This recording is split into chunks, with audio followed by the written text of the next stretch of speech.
I scored in the top 10% of my medical school class. And yes, I used ChatGPT to help me. But before anybody starts investigating me, no, I did not cheat on this exam. ChatGPT did not sit the exam for me. Let me clarify. I used ChatGPT to master the content. And trust me, it made all the difference. Especially in two of the hardest modules that we had, immunology and anatomy. Let me show you how I did it. Hi guys, my name's Sunny. I'm a third year medical student at Kent Medway Medical School. Let's talk about why I actually love ChatGPT, and I use it when I study all the time now. ChatGPT is a great translator, especially in modules where it honestly seems like the lecturer is speaking a different language. Even on the slides, even with the diagrams, sometimes you just don't understand what's going on. Immunology is honestly something else. But this is where ChatGPT shines. ChatGPT is a great translator.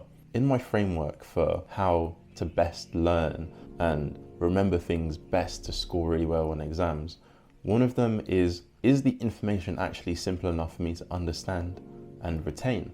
ChatGPT solves this problem for almost any topic, because ChatGPT can get a piece of information and translate it into a text or a style of language where I actually understand what's going on. It simplifies information. I know if you're watching this video, you study something scientific as well. Maybe it's even medicine. When we get given blocks of writing on PowerPoint slides or within the notes section, it's just too much. Synthesizing that ourselves, yes, it's doable, but it will take a long time.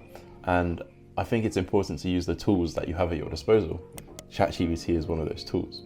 So it's really good at taking those complex paragraphs, taking those huge chunks of writing and distilling it to the most important parts so you can digest it simply. Another reason why ChatGPT is one of my most used study tools at the moment is because the real-time queries which you can ask it and the specificity of the questions that you can ask it are so good. For example, in graphs, sometimes there can be a graph on a slide and say you're going through it at home. You can't copy paste the graph into Google and get Google to explain to you what's going on this graph. But you can do that on ChatGPT. It's same for even when you're reading a textbook, for example. If the textbook says a sentence which you don't understand, you can't ask the textbook, oh, can you reword that? But you can do that in ChatGPT, or you can ask it, what does that mean?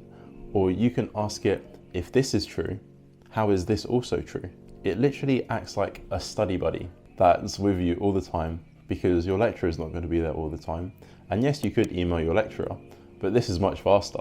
And clearly it works. ChatGPT is a great translator, great simplifier, and you can ask it really specific questions and ask the questions which are stopping you from understanding in real time and get a response. And so how I would advise you to use it is you can either copy and paste text into ChatGPT, ask it to simplify, ask it to put a process into steps, ask it for mnemonics, ask it to reword an explanation.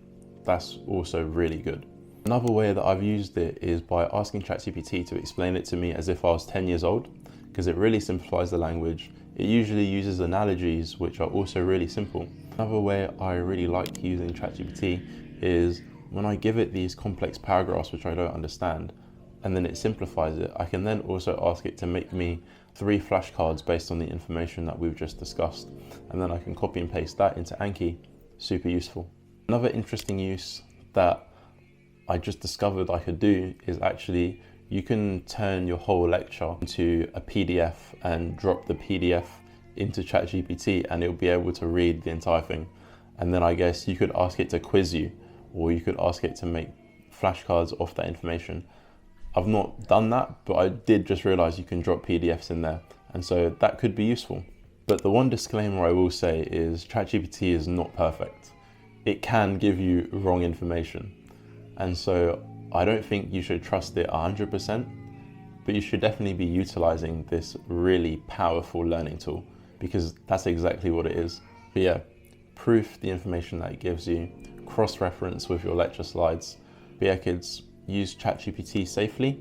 Don't use it to cheat, but use it to master information. Make sure you hit that subscribe button if you want more videos on how to study. I've got a video on how to do well in your GCSEs or your A-levels if you need that. And here I've got another playlist on uni life study vlogs through my med school journey so far. Check it out, and I'll see you guys in the next video.